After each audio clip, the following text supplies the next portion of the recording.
What did I... That's a child. You're not sure what's going on, but you approached the little girl. Watch out for those weasel thieves. They've been hanging around in Moleyvalley for a while now. If they get you, you'll become a person with no shadow too. What? Who's stealing my shadow? Weasel thieves? Where? Also, what do you mean, person with no shadow? Ah! What's up with that machine? Are the weasel thieves using it to attack us? Those are the ones raised by humans. Might be even smarter than humans too. That's how they chased all of the big guys away. Now, and the big guys have tried and failed to do this before. You just have to remove the energy core, and you're golden. K-pop demon hunt, anyway. They've never actually done it though, so it can't be that easy. We can stop the weasel thieves by grabbing the energy core, right? Come on, Traveler, why don't we give it a go? We can't just ignore something dangerous like that when there's a little kid running around. Seeing as if the great Paimon's asking, I could never refuse. Just keep your head down here, okay, little miss? Oh, right. What's your name again? Aren't you the littlest miss here? I don't get it. Whatever. I'm Auni, and you should call me Big Sis, littlest miss. It's only proper. Let's just leave the titles aside for now. Come on, Traveler. We got weasel thieves to bring down a peg or two. You say anything? Should we bury it by the sea or on top of some small hill? I don't know. Why are we burying things? Why am I getting shot at? Okay, I'm gonna take that. I'm gonna take this. Whoa, what does that do? A wall. Oh, I'm getting shot. Take it easy. Do you not go through the wall? Is that what... Ah, I'm learning. Wow. Oh, did I get it? We should ask Auni something that Paimon can't fucking read! Wow, you're way stronger than those big guys, Traveler. I guess size isn't everything. Right? Traveler's not the tallest person ever, but he can trash monsters 10 times his size easy. Oh, please, I just dabble. Paimon's the real Thrasher. It's giving Deltarune dialogue, and I can't tell you why other than the fact that they use Thrasher. I don't go easy on small monsters either. Then you can kick the weasel big bosses out of Moleyvalley, right, Traveler? This isn't their home, but they're always making a mess of it anyway. Funerals that should have been held can't be, and Grandpa Moley might have gotten killed because of them too. Oh, wow, that's, that's not good. But if we're going to hold new funerals, we'll have to find all of them first. Huh? Did weasel thieves really? Also, can Paimon ask, when you say funerals, you mean that people want to hold them here? Why here of all places? Of course they do. I made all the preparations and I thought of what songs to sing too. Here, have a look, but do be quiet. Let them rest quietly. Auni takes a small matchbox from her pocket and opens it. A beautifully colored beetle lies on a flowery lining cloth within. There are even a few white petals adorning the scene. He's gone to eternal rest, so we gotta hold a funeral for him. But all the places I picked are those small hills with machines on them, and they've all been occupied by weasel thieves. If Grandpa Moley's family hadn't fled by now, they're probably dead. That's how badly the weasel thieves destroyed their home. Oh, I don't like how this kid is just like, oh yeah, everyone's dead. Can we stop traumatizing the children? Traveler, do you think this Grandpa Moley guy she talks about is actually... some sort of small animal, I suspect? It could be someone who used to live here. Huh? But this place doesn't look like it had any long-term residents. It's probably one of her animal friends instead. She even does funerals for beetles, after all. You're not gonna, like, give a funeral to, like, a pet or something? Paimon. How about we help you catch these no-good, evil-doing weasel thieves? As for Grandpa Moley's family, we can look for them once we brought those thieves to justice. How's that sound? Huh? You're really good people, you two. I'll invite you to the funeral for sure. Why do you also have bags under your eyes? You're like 10. Well, you don't have to do that exactly. Okay. In that case, you can have the sugar sculpture I bought earlier. I guess it's already gone. Did you eat it? Well, I still got the pocket money Jerva gave me. You can take that and buy some sugar sculptures for yourselves. If you ask people for help, you gotta repay them.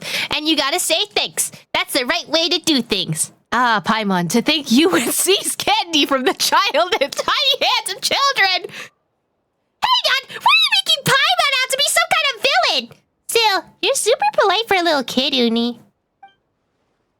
Thanks, but you're each getting enough mora only for one sugar sculpture. Buttering me up won't get you extra. And then you're surprisingly practical about things like this. It seems like we're dealing with more than one Weasley Weasel Thief, right? Yep, that's right. The one that just ran off just now isn't the Weasel Thief Big Boss I saw before. In fact, I got no clue how many brothers he has. But you can find the same Robo-Claws that fire bullets over there, so we might also find more Weasel Thieves there too. Alright, we're not letting those Weasel Thieves get away this time. We're gonna teach them a lesson. It got away again! She runs fast. You know, Paimon's just noticed all the little Weasel Thieves fled towards the little hill up there. Yeah, it's something the big guys who trained the Weasel Thieves brought over. The Weasel Thief Big Boss used it to beat the big guys up. Sent them rolling and crawling.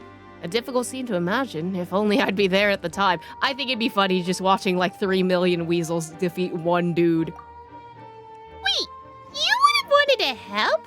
Nah, you just wanted to watch the mess unfold. And you wouldn't? Excuse you. Anyway, let's go to the hill and investigate. Keep your eyes open for a Weasel Thief ambush, Traveler. And Paimon would rather not roll or crawl.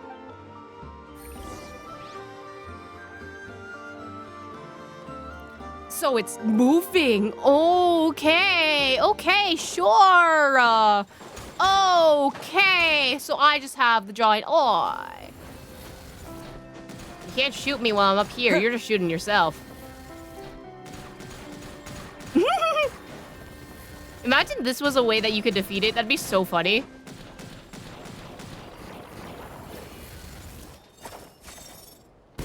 Oh, okay, so that's how you do it. Ah! Man, that barrier betrayed me.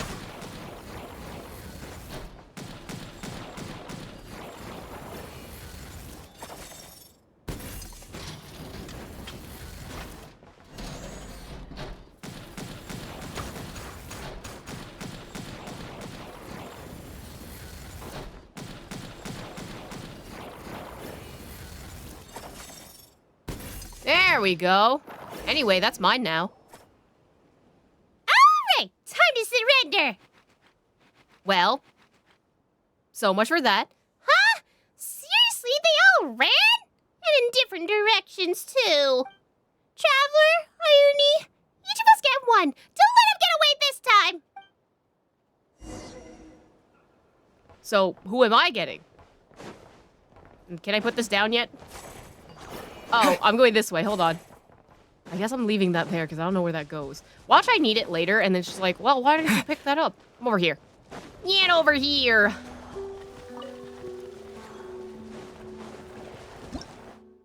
Oh my god, not it triggering the menu.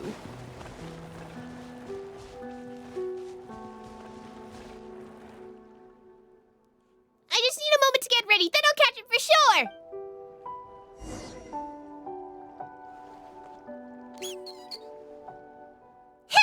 It's the end of the line for you now! Huh? This is my first time seeing the Weasel Thief Big Boss up close. Oh! Yeah, you gotta call him Big Boss too, Paimon. What? Fat chance Paimon's gonna call some Weasel Thief Big Boss! You're right. Bad kids can't be bosses, can they? And no one's gonna attend their funerals either, even if they hold them. That's a really dark line, Iuni. Oh, right. I heard Helga say that there's a strange people who eat strange meat, such as meat from weasel thieves, and there are those who like to collect specimens. Whether eating them or collecting them, there won't be any need for a funeral afterward. She's terrifying. Are you seriously saying all that scary stuff with a straight face? This one looks terrified. Up, and there they go. Stop! Don't you dare run! Huh? It doesn't seem to be running, but waiting for us? Well, let's go see what's up.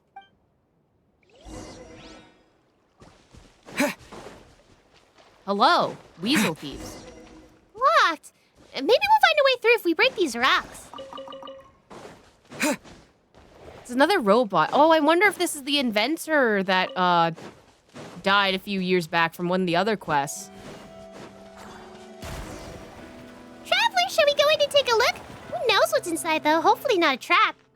If it's a trap, we'll send the Weasel Thief Big Boss over to people at the flagship. They'll know what to do. And now that you said it, this probably won't lead us into a trap. I think it's terrified. Of you, specifically. I'm terrified of you. Very specifically, actually. Oh, hello? Oh, moles! Oh, look! It's the whole Moley family! Grandpa, Mama, little Moley, and all the rest! Oh, so they're sniffer moles! Wait, how do you tell them apart? They all look the same to Paimon. Paimon, you think people also look the same, so I can't take any judgment from you. Specifically. By their personalities, of course. You'll understand if you get to know them. But they all have the same bad habit of begging for stuff from humans. Poor critters. If we went extinct, what would happen to them? And it's all humans' fault. Because we taught them how to forage for food. And by foraging, it means by begging humans and thinking that humans are safe creatures to actually, get food from. Humans? Go extinct? While sniffer moles survive? How could that happen? Because humans would kill themselves first. Big Sis Lena says that animals go extinct for all sorts of reasons. That means humans can go extinct too. How do you not know that, littlest Miss Paimon? Are you fucking stupid? I like to at least think I'll outlast the sniffer moles. Well, I don't know about that. Mammals would die out first, right? According to evolutionary science, if I remember correctly. Even still, moles are, I believe, mammals. So maybe we die out at the same time. No, actually, deforestation would probably kill the moles first before we ever died. Unless, we went the nuclear option and everyone dies at the same time because of petty disputes, as one might say. They say that insects predate humans. And they'll probably still be around when we're gone. Wait! Why do you know so much evolutionary history if you're from an alien planet? This doesn't make any sense. Also, why does it sound like we're talking about Earth, even though the concept of Earth doesn't exist in this universe and only in the Honkai universe, in theory? Teyvat is supposed to be a different area. Anyway, so humans are gonna lose the insects? Ugh! Paimon's kinda peeved by that. Anyway, back on topic, what we're gonna do about these little weasel thieves now that we found our moles? If no one's got a better idea, let's just hand them over to the flagship. Girl, why do you want to cook these things so bad? Like, I know you kind of have Xiangling's hair color, but stop. Treasure? Or is it a bribe in this situation? Whatever. Since they're giving it to us, we might as well take it. Well, they seem sorry. Even though I literally just said 5 seconds ago that I can't tell them apart, how the hell are you going to tell their emotions? Let's let them off the hook this time, Traveler. But not because they gave us treasure, of course. Sure, Paimon. I believe everything about that. Great, everyone's still here and no one's turned into the Shadowless Mole. What? Is that another invention? What's happening over there? Looks like something's hidden there. Let's go investigate. Are you going to say anything? You're going to say the same thing as before? Do you guys say anything? Or do I need Lauma? Because apparently I need Lauma for everything.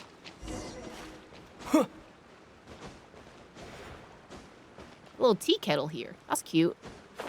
Alright. Investigate. It's a nest. It's my nest? I don't know. To think it was hiding something like this. Guess that's a weasel thief. Something for you. Oh, we get a Krumkake boy at the end of this? Alright.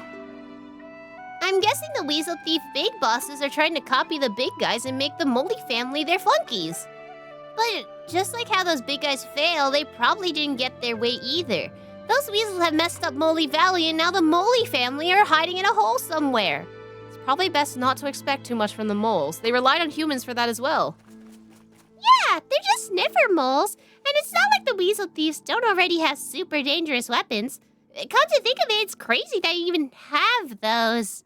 How did they get them? Who knows? Someone had to train them to use them. Moleyvalley once again belongs to Grandpa Moley and his family. As we agreed, here's your Mora. Thanks for the help. Oh yeah, might as well give you this as well. Helga said fiction mustn't find its way into her booklet or it'll start getting hard to tell truth from falsehood.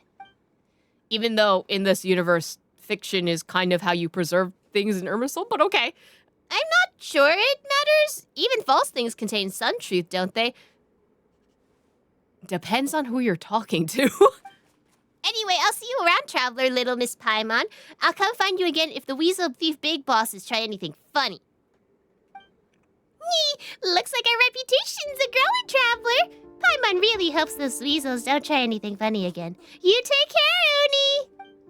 I will. Safe travels, you two. Ayuni's note? Conch notebook. Oh my god, wait. Ignore the expired item. Ignore. We do not concern ourselves with the expired item. However, Conch book is interesting. A notebook compiled by Paimon containing a collection of notes obtained by the Conch gang kids. Wait, okay, so this does have something to do with the Conch book in the archive. Grandpa Moley and his family live in a cave deep in Moleyvalley. It's damp and smells like old tree roots. Life there was peaceful and serene before the noisy big guys dragged their metal to the gorge. When night falls and the big guys leave, the Moley family comes out of their cave and scavenges for food or frolics with the moonglow fireflies. Little Lil Moley loves the moon even more than lockaberries and moonglow fireflies. The moon over Moleyvalley shines big and bright like a huge white plate in the sky. Jervis says that sniffer moles have poor eyesight, but powerful noses and sensitive ears. Perhaps little Moley can smell the moon, even from so far away. Maybe it's as fragrant as the sweetest lockaberries. On nights when the moon is particularly bright, she can make out a few shadowless moles drifting in the moonlight like smoke blowing in the wind. They talk to each other, but never let Lil Moley join in. It's as if they can't even see her. Maybe it's because Lil Moley still has her shadow. She's heard that mysterious groups have had their own secret rules, like the Hollow Hands. Maybe she needs to be introduced by a shadowless mole or complete some sort of arcane ritual before she can do more than just listen from the sidelines. Though as far as Lil Moley is concerned, even just listening to them speak is engrossing. One of the sniffer moles comes from far away. It seems he doesn't have a home, and so he can rest his head anywhere he chooses.